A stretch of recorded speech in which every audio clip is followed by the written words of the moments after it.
గుడచీరకాన్ని నూతన వధూవరులైనటువంటి సీతారాముల యొక్క శిరస్సుపై ఉంచుతూ ఉన్నారు. శుభముహూర్తంలో బెల్లము కలిపినటువంటి ఈ గుడచీరకాన్ని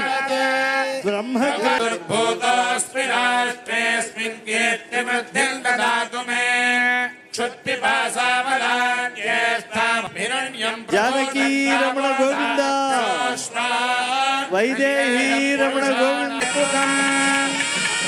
లోక రక్షణ హేతు అయినటువంటి రామచంద్ర స్వామి యొక్క జలము మన అందరిపై పడాలి, సీతమ్మ వారు యొక్క అనుగ్రహం మనకు కలగాలి అని ప్రారూపిణి రామచంద్ర ప్రభు యొక్క కరుణను పంచేటువంటి దివ్య స్వరూపిణి.